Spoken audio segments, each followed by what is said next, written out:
মাসের শুরুতেই বড়লোকি কারবার। আসসালামু আলাইকুম এভরিওয়ান, কেমন আছেন? আশা করছি সবাই খুব ভালো আছেন। আমি মোটামুটি ভালো আছি। ঠান্ডা লেগে এমন অবস্থা হয়েছে, এই যে ওর পাপা কথা নেই বলা নাই, 10টা করে 20টা মুরগি নিয়ে আসছে। 10টা হচ্ছে ব্রয়লার মুরগি আর 10টা হচ্ছে রোস্টের মুরগি। তো সামিয়া সামির রোস্ট পছন্দ করে আর এই মুরগিটাই পছন্দ করে। ওদের জন্য খিচুড়ি করি, তারপর হচ্ছে ফ্রাই করে দিই। এই জন্য এই মুরগিটাই আমার বাসায় বেশি লাগে। ওরা হচ্ছে গরুর গোস্ত টোস্ত এগুলো খেতে চায় না, মাছ তো একদমই খেতে চায় না। তো ওরা এই মুরগিটাই পছন্দ করে, এই জন্য এই মুরগিটাই বেশি আনা হয়। কোনো কথা ছিল না আজকে মুরগি আনার, কারণ আজকে বুয়াও আসবে না।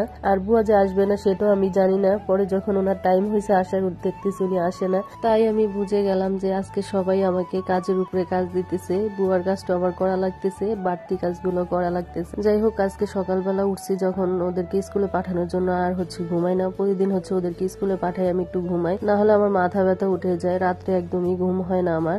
মাথা ব্যথার সমস্যার কারণে হচ্ছে যে এই যে ঘুম হয় না, ঘুমের কারণে আবার মাথা ব্যথা করে, কি একটা অবস্থা। তাই তো দুপুরবেলা রান্না বান্না সবকিছু শুরু করে দিয়েছে আর অনেক আগেই। আর এর ভিতরে ওর পাপা মুরগি পাঠাই দিছে। তো অনেক পানি ঘাটাঘাটি করছি, ঘরটা মোটামুটি পরিষ্কার করে ফেলছি। তাই আর আজকে মুরগি কাটবো না, মুরগিগুলো প্যাকেট করে ভাবতেছি রেখে দিব। মুরগি কাটতে গেলে আমার অবস্থা আরো খারাপ হয়ে যাবে। আর এই যে আজকে সকাল থেকে পানি ঘাটাঘাটি করার কারণে আমার প্রচন্ড ঠান্ডা লেগে গেছে। তাই আর মুরগি কাটার সাহস করি নে। এখন হচ্ছে আবারও নতুন করে আবার প্যাকেট করলাম, প্যাকেট করে রেখে দিচ্ছি।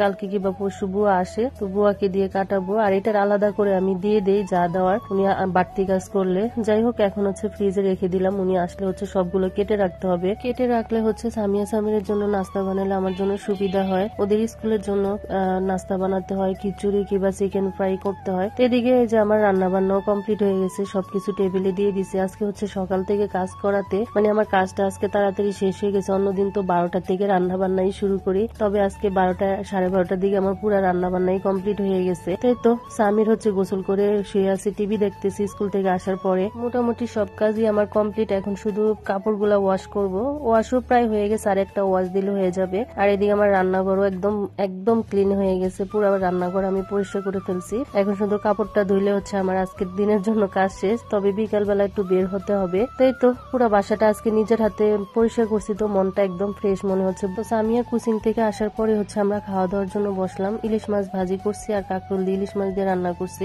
ইলিশ মাছ ভাজি দিয়ে আমি খেয়ে নিচ্ছি। আর এদিকে বিকেল বেলা রেস্ট নিয়ে এখন হচ্ছে বের হচ্ছি, টুকটাক কিছু কেনাকাটা আছে এই জন্য। তবে সামিয়া সামিরকে নিব না, ওদের মিস আসবে যেহেতু। আমি হচ্ছে আন্টির সাথে যাচ্ছি, ওদের জন্যই টুকটাক কিছু কেনাকাটা আছে, গেঞ্জি টেঞ্জি এগুলা কিনতে হবে। অনেকদিন ধরে কেনাকাটা হয় না এগুলা, তো মাঝে মধ্যে মাসের ভিতরে 2-3 মাস পর পর এগুলা কিনতে হয়। তো এই তো ওদেরকে রেখে যাচ্ছি। সামিরের মন খারাপ, ওকে রেখে যাচ্ছি এই জন্য। তবে ও যেহেতু চায় না, আর আজকে মন খারাপ করে বসে আছে। তো বাইরের আবহাওয়াটা খুবই ভালো লাগছে, মোটামুটি ভালোই গরম আছে, তারপরেও বের হয়েছি। তো এদিকে এসে হচ্ছে যে 3 পিস দেখলাম কয়টা, কিন্তু একটাও কিনি নেই। তো আমাদের যা কেনাকাটা ছিল সব কেনাকাটা শেষ করে একটু নাস্তা করতে বসছি, কিন্তু নাস্তাটা একদম বাজে ছিল। তারপরে একটা রেস্টুরেন্টে আসার পরে চা খেয়ে নিলাম, চাটা খুব মজা হয়েছে। আর এই ভিডিওটা বেশি বড় করবো না, সবাই ভালো থাকবেন, আল্লাহ হাফেজ।